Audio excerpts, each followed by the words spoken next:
Adventures in time and space, told in future tense. Dimension X, X, X, X, X, X, X, X, X, X.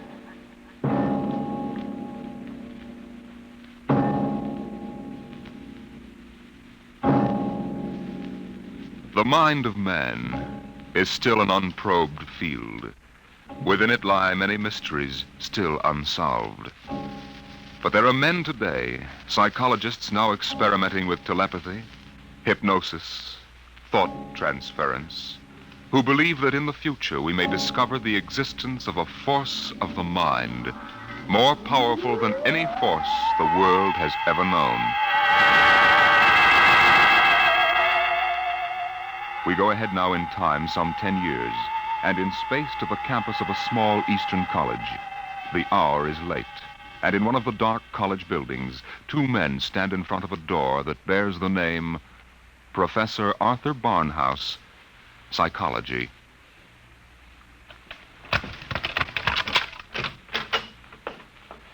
Well, here you are, Clinton. Thank you, Major. Here are the keys to the professor's desk and files. I guess you inherit everything now. You might as well dictate a full report while everything's still fresh in your mind. I'll wait and see you home. Oh, no, that isn't necessary. I'll be all right. You sure? After what's happened tonight, we wouldn't want you to have an accident, too. Major, after what happened tonight, I have a hunch the whole world is ripe for an accident. I'm afraid you're right, Clinton. Well, good night. Good night. Oh, pull yourself together, Buster. Easy does it. August 21st, 1960. Restricted report from George Clinton to the Secretary of Defense, Secretary of State, the FBI, National Security Board, etc., etc., etc. Subject, the so-called Barnhouse Effect, and Professor Arthur Barnhouse, who discovered it. I first met the professor 2 years ago in the fall of 1958.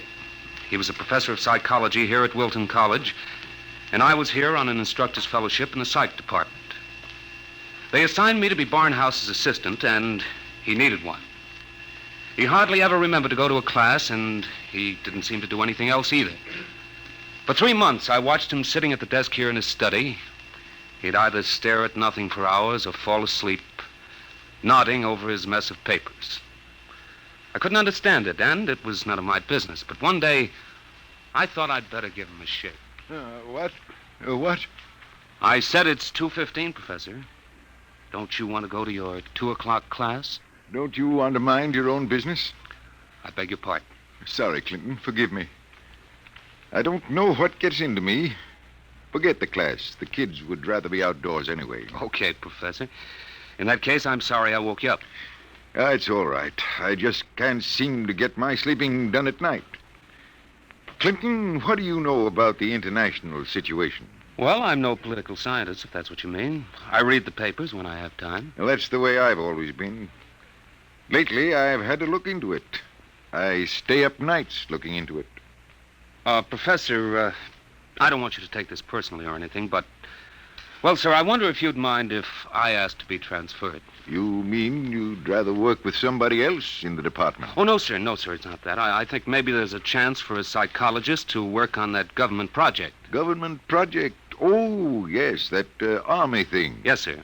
They're trying to develop robot pilots for the new fighter rockets so they'll be expendable. Oh, yes. Something else designed to replace men. Yes, sir, and you know it's a funny thing. The robots work just like human brains. They get overworked or overloaded or something, and they have nervous breakdowns. Now, if I could only find out what drives those electronic brains crazy, why, I'd feel Clinton, that I was... if you want to study a brain that's going crazy, never mind the robots. You can go to work on me. What are you talking about, sir? I don't know. I'm either crazy as a bedbug or a... Clinton, I wish you'd help me find out. Are you serious, Professor? I never was more serious in my life. I'm afraid I'm going out of my mind. But why? What makes you think so? This is what makes me think I'm crazy. Those dice? Clinton, do you know what the odds are against my rolling a 7? Oh, about 5 or 6 to 1. Watch. 7. Now, what are the odds against my rolling it again? Twice in a row? Plenty. About 100 to 1, I'd say. Watch. Professor, you're hotter than a $2 pistol. It's funny. That's what they said 8 years ago when I first discovered this. Discovered what? This force of the mind. I call it dynamo-psychism. You mean you shove those dice around just by thinking about it? People have always thought there could be a force of the mind. You know that. Fortunately or unfortunately, I've learned to control it. Yeah? How did you happen to find out about this, Professor? Well, it was about 10 years ago, back in 1948. I made the mistake of going to a psychologist's convention, and in order not to appear unsocial, I happened to find myself, for the first and only time in my life, in a dice game. What happened? I didn't have the faintest idea what was expected of me, and someone told me to roll 7s. So I did. 10 of them. I'll bet you weren't asked back into that game. That night, in my room, I realized that it simply couldn't have been an accident, Clinton. I tried to reconstruct the exact scene, the position of my body, and finally, the thoughts in my mind. And that was what did it.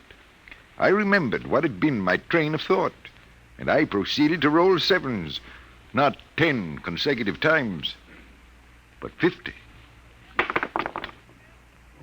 Brother, there it is again. Professor, can you do anything else? I mean, besides shove dice around? You see that inkwell on my desk? Sure. Watch it. Don't take your eyes off it. If nothing happens, say so, and I shall go quietly, even happily, to the nearest sanitarium. Okay, Professor, shoot. Hey, why, it just blew up. Yes, I'm sorry. I didn't mean to splash ink on your suit. That's okay, Professor. What was that funny noise? Oh, that? The dynamo psychic waves are a little like ultra-high frequency waves. Sometimes, when I turn on the power, they create a kind of static. Listen, Professor, how much power have you got? Could you blow up anything, well, you know, big? I could flatten the Great Wall of China. Boy, you'll make the helio-oxygen bomb look sick. That's what scares me, Clinton. The thought that maybe I could use this power to save the world. Clinton, you've got to help me. Who, me? Professor, when it comes to international relations, I don't know from where. You'd better get in touch with the State Department. State Department? Yes, they'd be the ones, wouldn't they? Well, you probably want to be getting home now. I'll see you to the door. I could use a breath of fresh air. Okay, Professor. You better stop brooding about this. You get somebody else to do your worrying for you. Yes, you're right. I have been brooding, wondering what to do. Just sitting and staring endlessly at that awful monstrosity across the way. You mean the old bell tower? Yes, I've gotten so I can't stand the sight of it anymore. Professor! Professor, look! What? Well, there's nothing left but a pile of rubble. Oh, my, I didn't really mean to do that. Well, you see, Clinton, it's got to the point where my lightest whim is more dangerous than a blockbuster. Professor, you get in and write that letter to the State Department right now. You packed too much of a wallop.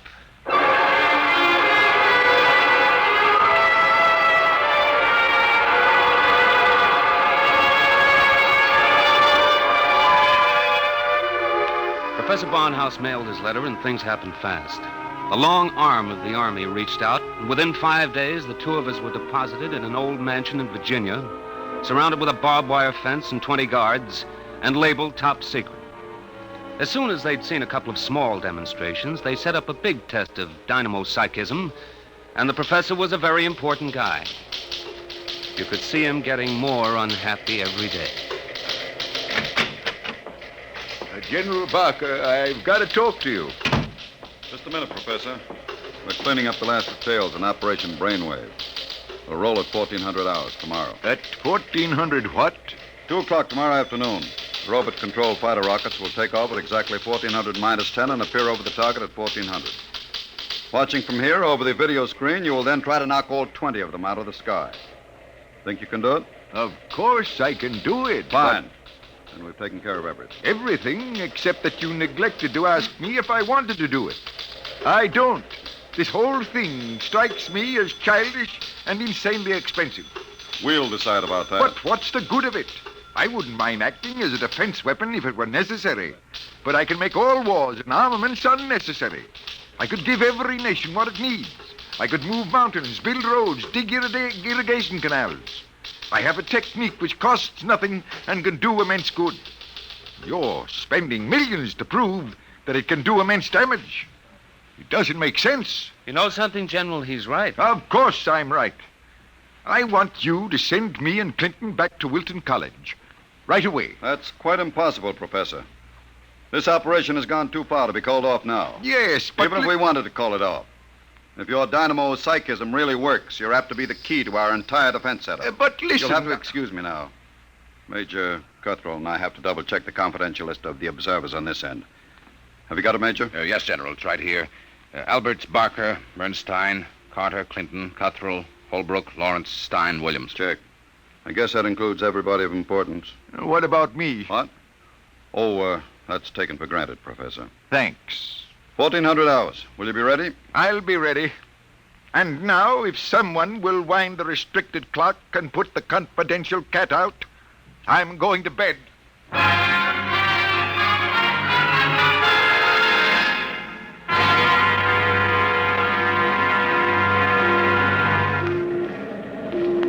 YDR to brainwave control. Observation plane to brainwave control. Come in, please. That's McKinley in the observation plane. Cut me in. Hello, McKinley. Reading you clear on the speaker. Everything all right? All okay, General. Takeoff uneventful. Fighter rockets now flying on course in perfect formation. Altitude 5,000 feet. Airspeed 865. Visibility unlimited. Are you tracking us? We've got you on radar. Haven't picked you up on the video screen yet. What's your estimated time of arrival over at the target? ETA, 2 minutes. Check. Remember, McKinley, the observation plane is not to enter the target range. Veer off and circle at the 10-mile limit. Bring the rockets overhead by remote control. Check. Observation signing off. 1 minute, 45 seconds to go, Professor Barnhouse. Are you in good shape? I'm all right, General. Good. We can all take our places in front of the video screen now. You sit here, Professor, in the center. Major Cuthrell, will you turn on the video screen? Right, General. Nothing yet, just empty sky. Hold it. I hear him coming in. There are 20 of them, Professor. You think you can knock them down at this altitude? Distance has nothing to do with it. I don't want anything to go wrong. You're sure you feel all right? General, I know I can do it. If that's all that's worrying you, let's call the whole thing off and save $20 million. There they are. They're coming in. Get ready, Professor. 10 seconds. 9, 8, 7, 6, 5, 4, 3, 2, 1. Now, wide open, Professor. Well, go ahead, Barnhouse. Knock them down. I did. Nonsense. All you've done is blank out the video screen. What went wrong? Did you give it everything you had? I was wide open, General. Then it didn't work. They're still flying. What's that? It just took a few seconds to work. That's all. Holy smoke, they're dropping like flies. McKinley to brainwave control. What's happened to these rockets? They're going down like flame. By heaven, it works. It really works. Cuthrell, get Washington on the line. Barnhouse, I want you to... Hey, where's Barnhouse? He was right here. Clinton, where's the professor? Got me, General. We were all staring at the video. He must have walked out. Get moving, everybody. Alert the guard. Search the house. Yes, sir. If anything happens to that man... General Barker. General Barker. What is it, Corporal? Corporal Gray guard at the main gate. Sir Professor Barnhouse is gone. Gone, where? He came tearing out of the gate at 40 miles an hour. Here's a note, sir. Threw it out of the car as he went by. I picked it up. Let me see it, quick. What got into that man? What does he say, General? Gentlemen, as the first superweapon with a conscience, I'm removing myself from your national defense stockpile. Setting a new precedent in the behavior of ordnance, I have humane reasons for going off. Signed, At the Barnhouse.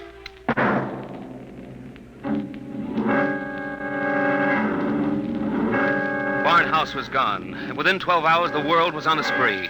The headlines were glorious or terrible, depending on what you think of the things the way they are. Barnhouse flattens helio bomb factory! The dynamo's psychic waves reached every corner of the world. In every country, every continent flashed the news of what was happening. Hey, Barnhouse knocks out hidden atomic stockpile in Asia! There was a new kind of war, the war of tattletales. Secret agents of every country hunted for the hidden armaments of their enemies, yelled about them in the newspapers, and immediately there'd be that warning burst of Barnhouse static, followed by... Radio-controlled fleet blown up on secret maneuver! The professor was out to make peace or bust, and nothing like him ever was.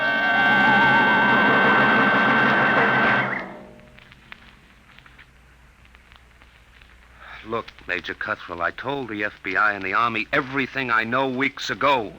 I've answered questions till I'm blue in the face. I didn't come here to ask questions, Clinton. I came to ask for your help. My help? That's right. To find Barnhouse.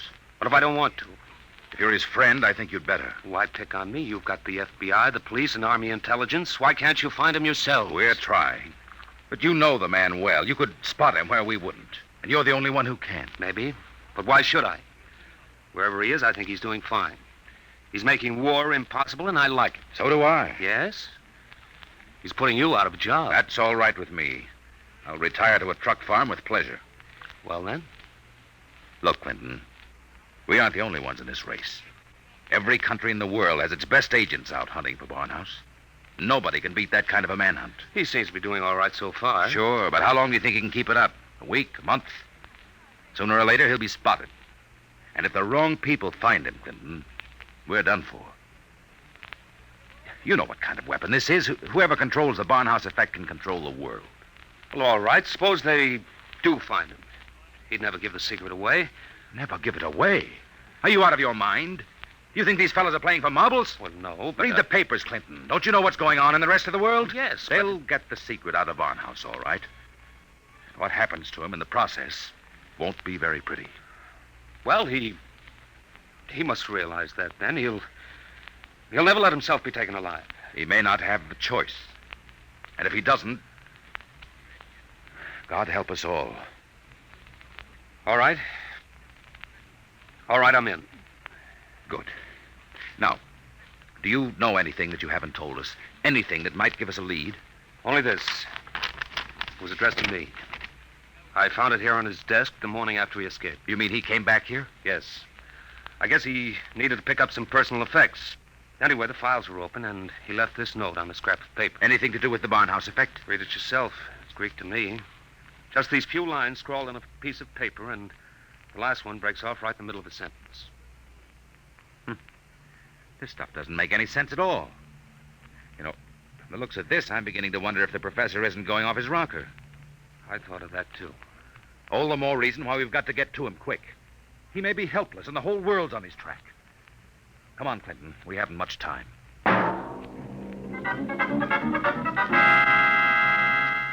You say you do recognize this photograph, Mrs. Reardon? I tell you, it looks like Mr. Balfour's. He had the second floor front room for quite a while, but he left, I should say, about a week ago. Say, is he wanted for something? Yes, if he's the man I think he is. Well, now, I'd say you're looking for the wrong fella. That Mr. Balfour, he couldn't be a criminal. Why, he wouldn't even harm a fly. He spent all his time in his room, just thinking.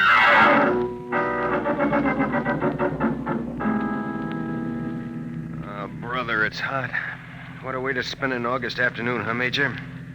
Give my eye teeth to be at Jones Beach. So would I, Corporal. We've got work to do here. Look, sir, we've been cruising around these radio detection cars for a week. Not a sign of Barnhouse static. The professor must have run out of things to work on. Well, we'll give him a little more time. Switch to shortwave. See if there's anything special coming through. Yes. Try the 9-meter band. This is Radio Miranda calling. Let's hear that. Our American enemies who have hidden behind the unjust and diabolical persecution by Professor Arthur Barnhouse will tyrannize us no I more. wonder if the professor's on Today, this. our glorious leader takes up his residence in a shelter, shielded with lead against all dynamo psychic rays. With his protection designed by our brilliant scientists to be absolutely impregnable against the Barnhouse Effect. You will once again lead us on the path of our glorious death. Quick, triangulate it and get me a fix. I've got it. Let me check this chart. Quick, man. 3.9, 1.7. Oh, my aching back. What is it? We haven't got a prayer of finding a major. He'd have to be picked out of 2 million people. Where is Barnhouse? Right where I was wishing I was. Right smack in the middle of Jones Beach.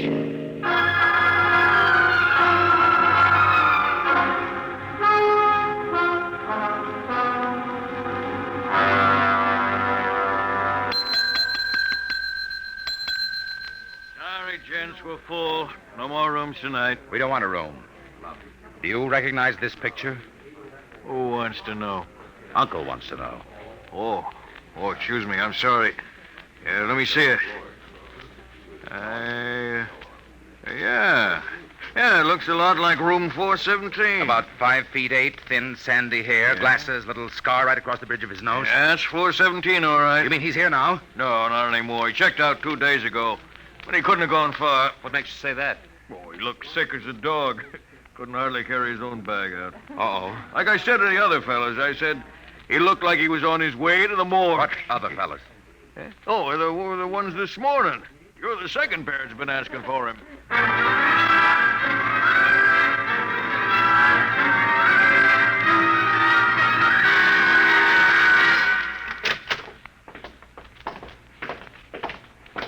Here we are, Ward 15. This way, gentlemen. You're sure he's here, nurse? Oh, yes. Thank heaven we're in time. Well, I wasn't on duty when he came in, but one of the other girls told me he'd collapsed in the street. The ambulance brought him in. Poor guy, he must have really had it rough. Oh, here you are. Bed number 78. This is your man. Wait a minute. This isn't Barnhouse. But I was perfectly sure. Oh, wait, let me check his chart. Dismissed 8 p.m. Only an hour ago. Oh, dear, now I remember. Remember what? If he was sick, why did you let him go? Well, 2 of his friends came and took him away. They didn't want him in the charity ward. They said they'd make sure that he was taken care of.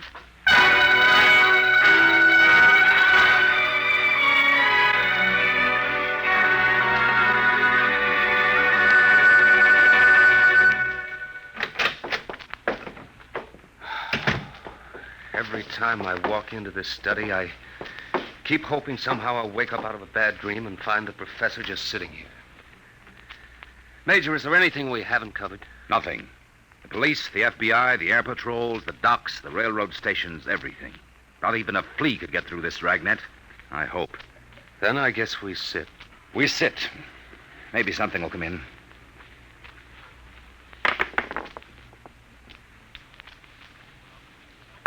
You have to roll those dice. I'm sorry.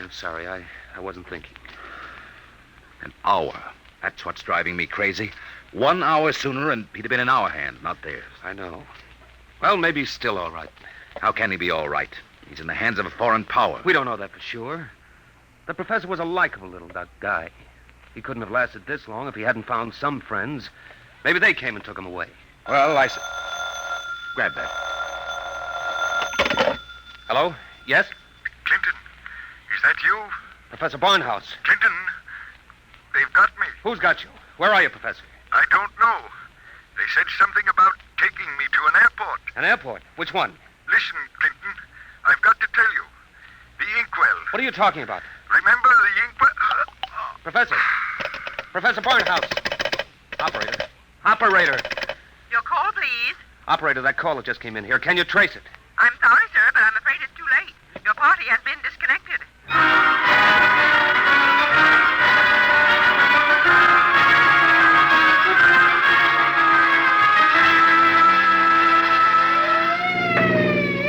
Where are we headed? He didn't say which airport. Just a hunch. The commercial airfields are all covered. But there's a little private field out here, I remember. Hasn't been used in years. Better be the one. They didn't have too much of a start on us. Maybe we'll make it in time. Step on it, Corporal. Wide open, Major. How'd he sound? Did he say who had him? No, all he got out was airport and something about an Major, airport. Mr. Clinton, there's a tail light up ahead. Must be another car going like the devil. You're right, I see it. They're turning into the airfield. Come on, faster. Hold everything. Look up ahead. They're switching the floodlights on at the field. There's the plane down at the other end, all warmed up and ready to go. We'll never make it on the road. Hang on, I'm going through the fence, right?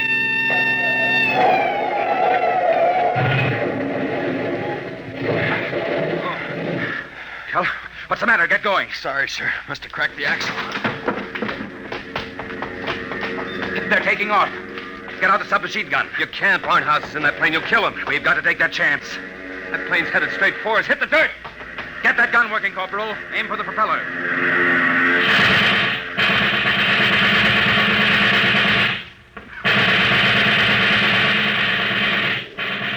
Couldn't get him, Major.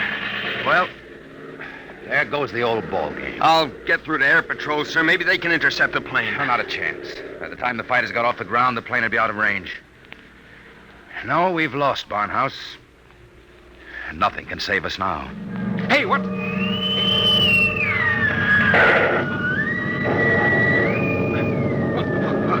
What hit me? Clinton, are you all right? Yeah, sure. The plane. It's gone. I know. Barnhouse blew it right out of the sky. He wouldn't let himself be taken alive. Boy, he really did it the hard way. Poor guy. He shouldn't have had to be a hero. All he ever wanted was peace. Peace? What's that? Now the arms race will start all over again. And with Barnhouse gone, what's left to stop it?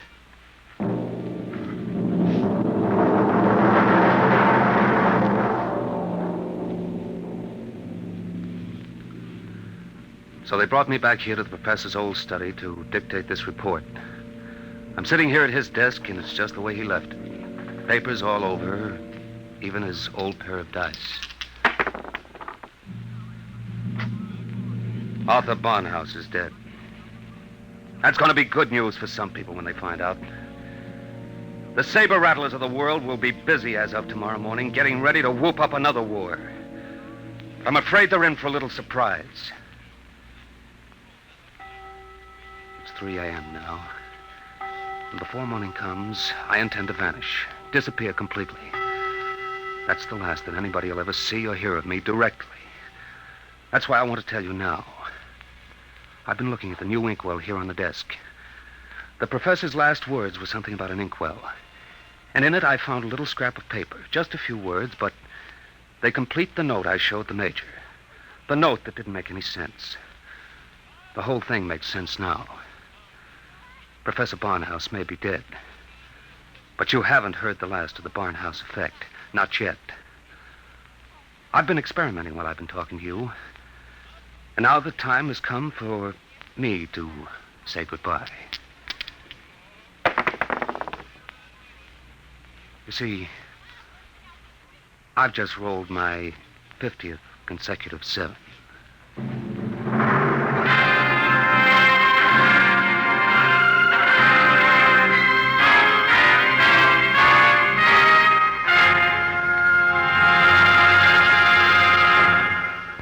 You have just heard Report on the Barnhouse Effect by Kurt Vonnegut, Jr. An adventure in time, space, and the unknown. Dimension X. Next week, the strange story of the interspace rocket Star Cloud, which vanished mysteriously behind the Great Galactic Barrier in the year 1986. What happened to it and to its crew? We'll tell you next week.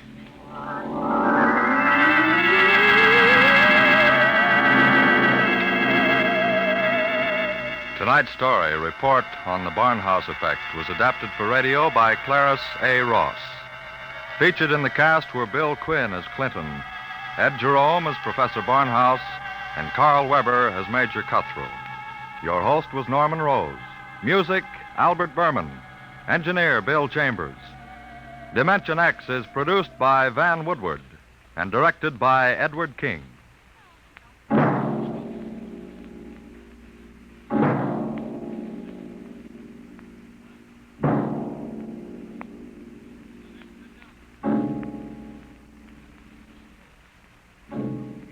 Tomorrow, hear Sam Spade. Now, it's Truth or Consequences on NBC.